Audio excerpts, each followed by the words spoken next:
साथियों, daily current affair की series में आप सभी का स्वागत है। और आज हम लोग 3 फरवरी 2022 के महत्वपूर्ण करंट पढ़ेंगे, जो 10 प्रश्न होंगे विस्तृत व्याख्या के साथ। ये आपकी परीक्षा के लिए सबसे ज़्यादा महत्वपूर्ण होंगे, खासकर अगर हम बात करें शिक्षक भर्ती परीक्षा में करंट और विविध को लेकर। तो चलिए फटाफट 10 महत्वपूर्ण प्रश्न को विस्तृत व्याख्या के साथ पढ़ते हैं, जहाँ से आपकी परीक्षा में सीधे सीधे प्रश्न आए। जी हाँ, पहला प्रश्न आपके डिस्प्ले पे दिख रहा होगा।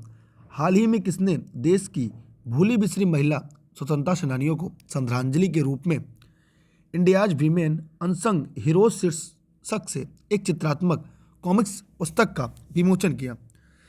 मीनाक्षी लेखी, पूजा गुप्ता, निर्मला सीतारमण, स्मृति ईरानी। इसकी विस्तृत व्याख्या करेंगे हम लोग। तो यहाँ पे इस प्रश्न का जो सही उत्तर होगा वो होगा मीनाक्षी लेखी, माने इस प्रश्न का सही जवाब ए है। आइए चलते हैं इसकी विस्तृत व्याख्या की तरफ। यहाँ पर हमने देखा कि हाल ही में मीनाक्षी लेखी देश की भूली बिसरी महिला स्वतंत्रता सेनानियों को श्रद्धांजलि के रूप में इंडियाज वीमेन अनसंग हीरोज शीर्षक की एक चित्रात्मक कॉमिक्स पुस्तक का विमोचन किया। इस पुस्तक को संस्कृति मंत्रालय द्वारा, ध्यान दीजिएगा, भारतीय कॉमिक्स और ग्राफिक उपन्यासों के एक भारतीय प्रकाशक अमर चित्र कथा के साथ साझेदारी में तैयार किया गया। ठीक है, तो यहाँ से ये महत्वपूर्ण था जो इसकी व्याख्या वो मैंने बता दिया। अब हम चलते हैं अगले सवाल की तरफ, प्रश्न नंबर 2 की तरफ, जो आपके सामने डिस्प्ले पर है। महिला हॉकी एशिया कप 2022 में भारतीय महिला हॉकी ने कौन सा पदक जीता? जी हाँ, स्वर्ण पदक, कांस्य पदक, रजत पदक। देखिए, हॉकी हमारे देश का राष्ट्रीय खेल है, इसलिए यहाँ से सवाल पूछे जाते हैं। चलिए यहाँ पर इस प्रश्न का उत्तर जानते हैं। यह है कांस्य पदक, अर्थात इस प्रश्न का सही जवाब क्या होगा? बी सही उत्तर है। हम बढ़ते हैं आगे। इसकी पीडीएफ आपको टेलीग्राम पर मिल जाएगी, ई लर्निंग विद दुर्गेश के। यहाँ पर हमने देखा आपने कि इसका विस्तृत व्याख्या है कि भारत की महिला हॉकी टीम ने चीन को एशिया में 2-0 से हराकर कांस्य पदक जीता। किसे? चीन को एशिया में हरा। भारतीय महिला हॉकी टीम इससे पहले 2 बार हॉकी एशिया कप का खिताब भी जीत चुकी है। महिला हॉकी एशिया कप का आयोजन मस्कट, ओमान में हुआ है। मेरा सवाल यह है, शायद आपको ही पता हो, ओमान की राजधानी क्या है? कमेंट करके कमेंट सेक्शन में जवाब जरूर दीजिएगा। हम बढ़ते हैं अगले सवाल की तरफ।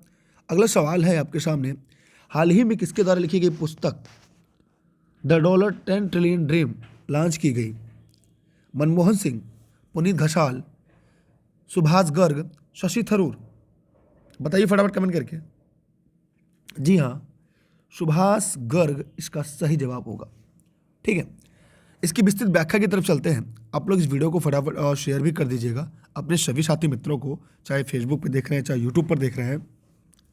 भारत के पूर्व वित्त सचिव सुभाष चंद्र गर्ग ने द $10 ट्रिलियन ड्रीम नामक अपनी पुस्तक की घोषणा की। पुस्तक फरवरी 2022 के अंत तक प्रकाशित होगी। और आज हम लोग पढ़ भी रहे हैं 3 फरवरी 2022 की महत्वपूर्ण करंट। हाल ही में किसके द्वारा संसद के आधिकारिक मोबाइल एप्लीकेशन डिजिटल संसद ऐप लॉन्च किया गया? ये प्रश्न एक तरह से देखा जाए तो रिपीटेड है आपके लिए। रामनाथ कोविंद, ओम बिरला, वेंकैया नायडू, नरेंद्र मोदी। इसमें चारों कहीं ना कहीं किसी विशेष पद पर हैं। उम्मीद करते हैं आपको इसका उत्तर भी पता होगा। तो हाल ही में संसद द्वारा आधिकारिक मोबाइल एप्लीकेशन डिजिटल संसद, ये ओम बिरला जो कि लोकसभा के वर्तमान अध्यक्ष जी हैं। आइए इसकी विस्तृत व्याख्या की तरफ चलते हैं। यहाँ पे ध्यान दीजिएगा। देखिए, आप लोग टेलीग्राम पर जुड़िएगा इसकी पीडीएफ के लिए, तो दुर्गेश सर सर्च करिएगा बिना स्पेस दिए। जब दुर्गेश सर सर्च करेंगे, ई लर्निंग विद दुर्गेश आएगा, वहाँ पर इसकी पीडीएफ, क्लास नोट सभी आपको मिल जाएंगी। ठीक है, यहाँ पर हम लोगों ने देखा और आप लोगों ने इसकी जो विस्तृत व्याख्या थी। हाल ही में ओम बिरला द्वारा संसद के आधिकारिक मोबाइल एप्लीकेशन डिजिटल संसद ऐप को लॉन्च किया गया। डिजिटल संसद ऐप के माध्यम से नागरिक यह देख सकते हैं कि उनके संसद सदस्य क्या कर रहे हैं, किस बहस में भाग ले रहे हैं और क्या कह रहे हैं। ऐप का उपयोग करके सांसद अपनी उपस्थिति को डिजिटल रूप में भी दर्ज कर सकते हैं। ये काफ़ी महत्वपूर्ण है। अब हम और आगे चलते हैं। अगर आपको बेहतर लगे तो आप इसकी स्क्रीनशॉट अपने पास जरूर सुरक्षित रख लीजिएगा। ठीक है, हम बढ़ते हैं और अगले प्रश्न की तरफ। सभी लोग स्क्रीनशॉट ले लें, उससे पीडीएफ इसकी मिल जाएगी। विश्व के सबसे बड़े समुद्री लाख कैनॉल लॉक का उद्घाटन किस देश में हुआ? बर्लिन, जर्मनी, बीजिंग, चीन, एम्स्टर्डम, नीदरलैंड, टोक्यो, जापान। जी हाँ, देखिए इस प्रश्न का उत्तर होगा एम्स्टर्डम, नीदरलैंड। जी हाँ, एम्स्टर्डम, नीदरलैंड। आगे बढ़ रहे हैं अगले इसकी व्याख्या की तरफ। दुनिया की सबसे बड़े समुद्री लॉक कैनॉल लॉक का उद्घाटन नीदरलैंड के एम्स्टर्डम बंदरगाह के एक छोटे से बंदरगाह शहर में इज मुइडेन में किया गया। इस समुद्र के ताले का उद्घाटन डच राजा विलेन अलेक्जेंडर ने किया था। इज मुइडेन सी लॉक 500 मीटर लंबा और 70 मीटर चौड़ा है। इस परियोजना का निर्माण 2016 में शुरू हो गया था। इस परियोजना का उद्देश्य आधुनिक मालवाहक जहाज़ों को एम्स्टर्डम के बंदरगाह तक आसानी से पहुंचाना था। जहां जरूरत लगे आप उसकी स्क्रीनशॉट अपने पास सुरक्षित रखते चलिएगा। हम आगे बढ़ रहे हैं।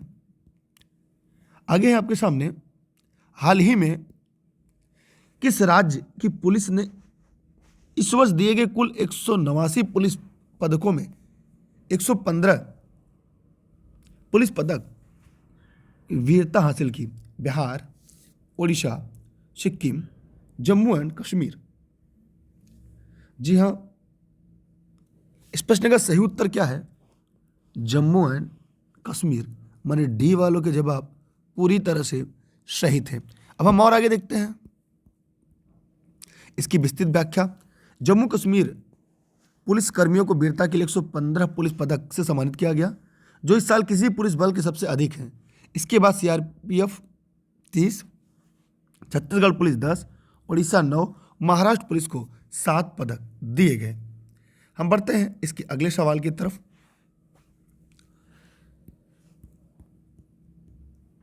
देखिए आज रात 9:30 बजे जीएस की स्पेशल सीरीज चलेगी, वहाँ पे भी आप लोग लाइव रहिएगा। और 6 बजे भारतीय संविधान की सीरीज होगी। शाम के 1 बजे आपकी संस्कृत की सीरीज होगी, जिसे देखना ना भूलिएगा आप सभी लोग। मलेशिया के एयर एशिया समूह ने अपनी सूचीबद्ध होल्डिंग कंपनी एयर एशिया का नाम बदलकर नया नाम रख दिया। Capital A, air fast, new air, flight Asia. सभी लोग फटाफट बताइए। कैपिटल ए, मान इस प्रश्न का सही उत्तर ए होगा। आइए देखते हैं इसकी विस्तृत व्याख्या क्या है। मलेशिया ने एयर एशिया समूह से अपनी सूचीबद्ध होल्डिंग कंपनी का नाम बदलकर कैपिटल ए कर दिया। कंपनी ने ये सभी व्यापारों पर ध्यान केंद्रित करने के लिए उठाया, क्योंकि कंपनी विमानन के अलावा अन्य क्षेत्रों में भी अपनी आय बढ़ाना चाहती है। ऑस्ट्रेलियन ओपन 2022 में महिला एकल ग्रैंड स्लैम का खिताब किसने जीता? Chris O'Neil, Danielle Collins, Ashleigh Barty, Novak Djokovic. बताइए आप लोग। एस्ले बार्टी माने सी इसका सही जवाब है। इसकी विस्तृत व्याख्या की तरफ चलते हैं हम लोगों ने देखा कि ऑस्ट्रेलियाई टेनिस खिलाड़ी जो आपकी एस्ले बार्टी ऑस्ट्रेलिया ओपन महिला एकल फाइनल मुकाबले में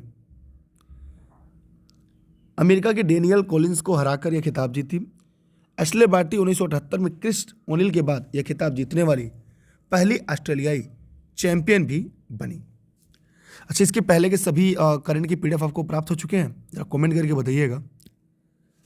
शोध गतिविधियों के बारे में जानकारी प्रसारित करने के लिए नाइपर रिसर्च पोर्टल को किसने लॉन्च किया? नरेंद्र मोदी, अमित शाह, भूपेश पटेल, डॉक्टर मनसुख मंडाविया। तो जितने इस वीडियो को देख रहे हैं फटाफट कमेंट करके बताएं। सभी लोग फटाफट कमेंट करें। जितने भी साथी इस वीडियो को देख रहे हैं फटाफट कमेंट करें। जी हाँ, डॉक्टर मनसुख मंडाविया माने डी वालों के सही जवाब है। आइए इसकी विस्तृत व्याख्या की तरफ हम चलते हैं। केंद्रीय रसायन और उर्वरक मंत्री मनसुख मंडाविया ने national institute of pharmaceutical education and research के अनुसंधान पोर्टल का वर्चुअल रूप से उद्घाटन किया। National institute of pharmaceutic education and research का यह रिसर्च पोर्टल एमएसएमई सेक्टर की मदद करेगा। बढ़ते हैं आज की आखिरी प्रश्न की तरफ। जी हाँ, विश्व आर्द्र भूमि दिवस वर्ल्ड वेटलैंड डे हर साल कब मनाया जाता है? ये बहुत ही महत्वपूर्ण है। यहाँ से आपकी परीक्षा में सवाल आते हैं। 5 फरवरी, 1 फरवरी, 2 फरवरी, 31 जनवरी। ये बहुत इंपॉर्टेंट है, बहुत आप लोग जवाब जरूर दीजिएगा। 2 फरवरी इसका सही जवाब होगा। प्रत्येक वर्ष 2 फरवरी को वेटलैंड डे के रूप में मनाया जाता है। आइए हम इसकी विस्तृत व्याख्या की तरफ चलते हैं। हाल ही में 2 फरवरी को विश्व स्तर पर वर्ल्ड वेटलैंड डे, विश्व आर्द्रभूमि दिवस मनाया जाने की घोषणा किया। इस दिन उद्देश्य लोगों को पृथ्वी के लिए वेटलैंड यानी आर्द्रभूमि द्वारा निभाई जाने वाली महत्वपूर्ण भूमिका के बारे में जागरूकता बढ़ाना। साल 2022 विश्व आर्द्रभूमि दिवस की 51वीं वर्षगांठ होगी। यह मोस्ट IMP है। यहाँ से सवाल आपके परीक्षा में पूछे जाते हैं। आप लोग इस वीडियो को अपने साथी मित्रों को शेयर कर दीजिएगा और इस PDF के माध्यम से लिंक पर क्लिक करके टेलीग्राम ज्वाइन कर सकते हैं, यूट्यूब, फेसबुक और अब ऐप, क्योंकि ऐप पर जाएंगे सभी चीज़ें आपको क्रमवार रूप से मिल जाएंगी ई-लर्निंग विद दुर्गेश की। और Facebook page, Instagram, Twitter, YouTube e-learning with Durgesh है। घर बैठे सभी नोट्स प्राप्त कर सकते हैं, सभी क्लास प्राप्त कर सकते हैं। ठीक है, आप सभी का बहुत बहुत धन्यवाद। ये सभी क्लासेस जौनपुर जनपद के सिराजे हिंद से आप सभी के लिए लाइव निःशुल्क देश हित में, राष्ट्र हित में चलती हैं, क्योंकि अब की बार एक सीट हमार। जय हिंद, जय भारत। Thank you.